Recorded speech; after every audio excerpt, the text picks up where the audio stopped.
what's going on, ladies and gents? Kages here, and welcome back to another video. Today, we're diving into Digimon Beatbreak episode 36, titled Distorted Code. This episode was something else, I will say that. Not only did we finally learn about Miharu's past and the true identity of Pristimon, which we all were curious about this whole time, but we also get a development that honestly felt way darker than what I'd normally expect from a Digimon anime. And well, episode 36 finally gives us those answers, and somehow, the truth is even more tragic than I expected. It completely changed the way I look at Miharu, Gift, and even Pristimon, and I'ma be honest, I still can't believe Beatbreak really went there. So yeah, without further ado, let's get right on into it. The episode begins with Tsukasa showing up at Glowing Dawn's headquarters and informing everyone that Chairman Wong of the World Union has been kidnapped. First of all, I was genuinely happy to see Tsukasa again and shocked at the same time, like, why are you here? It's always nice when characters don't just disappear after their arc ends. As for Miharu and Gift's objective, it's actually pretty straightforward. They want Chairman Wong to publicly reveal the existence of Digimon to the entire world. Meanwhile, Chairman Wong has the exact opposite goal. He believes revealing Digimon would only create chaos and confusion, so he'd rather continue managing everything behind closed doors through World Union. What's interesting though is something Chairman Wong says during this episode. According to him, Digimon are simply bugs within Sapotama. And honestly, for the first time, I'm starting to think he might actually be telling the truth, being his perspective and all that. Up until now, I've been under the assumption that World Union was secretly creating Digimon through Sapotama or experimenting on them behind the scenes, of course because of Clay's flashback and everything. But what if Digimon really weren't intentional? What if they genuinely appeared as an unforeseen anomaly? That would explain why Chairman Wong keeps referring to them as bugs, right? I don't know. Then we get another scene that cracked me up. The 5-star, the Gogyosei, receive orders to help locate Chairman Wong. Sounds very serious, right? And well, no. Kaido and Hanaka-chan completely ignore the order and take a nap instead. I'm sitting here like, bro, go do your freaking job. What are we even doing? Hey, Kyo's there fighting another Gogyosei. I don't know if you really want to keep missing on that, right? At this point, can we all agree that nobody in the 5-star actually does their job? I mean, Clay was doing his own thing, obviously. Kaido and Hanaka don't listen to anybody. Genjo feels like he's secretly plotting something with the goat, Gekkomon. The only person carrying this entire organization on the back is Rose.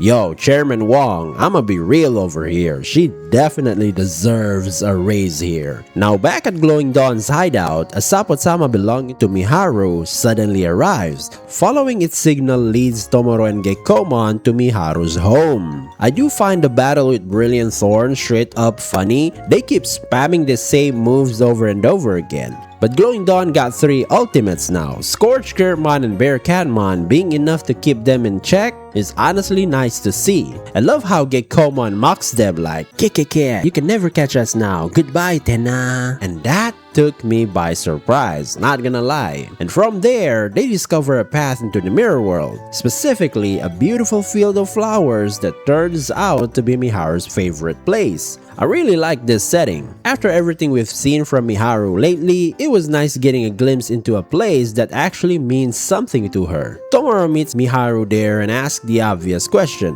what exactly are you trying to accomplish? And Miharu finally explains her side of the story. According to her, World Union has distorted society. People who don't fit the ideal are ignored, rejected, or pushed aside. As a result, people who have lost hope in the world naturally gathered under Gift. And honestly, I can understand where she's coming from. A lot of Gift's members seem to be people who knew Digimon existed but were never believed by anyone. People who were dismissed, abandoned. So wanting the world to acknowledge Digimon? That part makes sense to me. But then, Miharu takes things a step further. She argues that Digimon aren't bugs at all, they're beings that have evolved beyond humanity, and because of that, she believes Digimon should guide humankind into the future. And this is where she kinda lost me. I understand wanting recognition, acceptance and everything, but jumping from that to Digimon should lead humanity.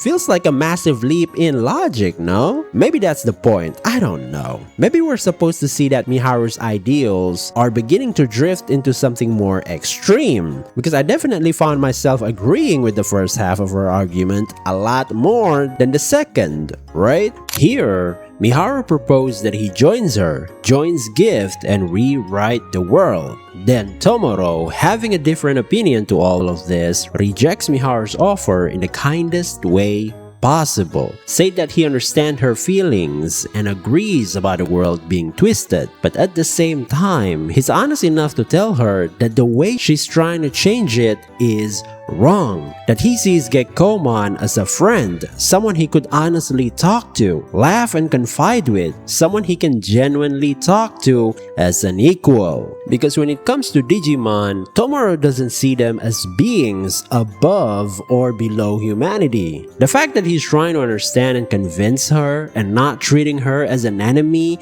is what makes this scene so powerful to me. Now Rose arrives to rescue Chairman Wong, Kyo jumps in to protect Miharu, and before long, a fight breaks out. The problem is that all of this is happening in Miharu's special place, a place filled with memories, a place she treasures, and seeing people destroy it right in front of her causes Miharu to completely lose control. Her E-Pulse erupts, and Mephismon finally arrives. And man, Mephismon is terrifying, not just because of his power, but because of what he represents. I absolutely love the sheep motif. There's something unsettling about it. The way he calmly whispers into Miharu's ear, freedom for Digimon, happiness for humanity, is creepy.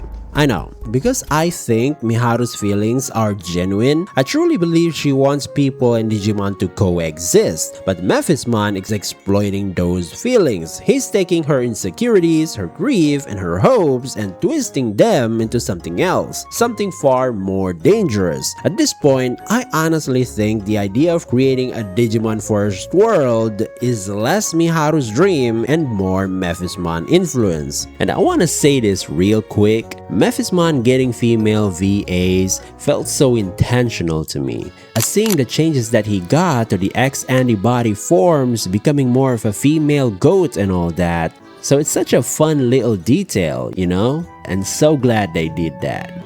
And Mephismon's fights against Murasamemon and Lizamon is also crazy, using this cloud of darkness which seems very OP, easily knocks back Murasamemon and Lizamon and also Monarch Lizamon, which is amazing. Him turning Mega would be cinema, dude. And speaking of Lizamon, she calling Rose by One-sama here is also cute. I guess this indicates her becoming Rosemon later on. Eventually, Mephismon escapes while taking Miharu with him. Tomoro desperately reaches out to save her, and then their hands touch and their E-Pulse react. And suddenly, Tomoro is getting pulled into Miharu's memories. And wow, this part hurt. We learned that Shifuyu Kagemori, her sister, worked for World Union as a system engineer responsible for Sapotama's AI systems. After their parents passed away, Chifuyu and Miharu lived together and relied on each other. And one day, a Wizardmon is born from one of the Sapotama Chifuyu was working with, was experimenting with. And through Wizardmon, Chifuyu begins to believe something very simple. That Digimon can make people happy. That's it. That's her dream. It's not world domination, it's not revolution, it's not forcing humanity to change. She simply wants the world to know that Digimon existed. And honestly, that's what makes everything that follows so painful. Filled with hope, Chifuyu brings her discovery to the World Union. But instead of listening to her, they confiscate Wizardmon. She begs them, she tries to explain, she tries to save him, but no nobody listened. Nobody believes her. And in the end, Wizardmon is disposed of, and Chifuyu went into despair. But Miharu managed to save him using her E-Pulse. But when she happily went to see her sister with Wizardmon, yep, that actually happened, boys, in Digimon. So Chifuyu, overwhelmed by guilt and despair, she decided to take her own life. And I'm not gonna lie, I never expected Beatbreak to go there. Up until now, death has usually been represented through cold hearts and symbolism, but this was direct. This was real, and it hit hard. But the tragedy doesn't stop there. Watching Chifuyu die in front of her eyes causes a black E-Pulse to erupt from Miharu. She went mad, saying, "Why did you do something like that?" And in a blink of an eye, as the black E-Pulse erupts, Wizardmon that she once knew is gone too, since they went through a dark evolution into Mephismon, which means the biggest twist of the episode is this: Mephismon was not originally Miharu's, but Chifuyu's partner Digimon. I mean, not originally hers too. I guess I should say both of their partner Digimon, part of their best friend and family. And I'ma be real, I didn't see that coming at all. And looking back, it makes everything even sadder, because now we understand what's happening, right?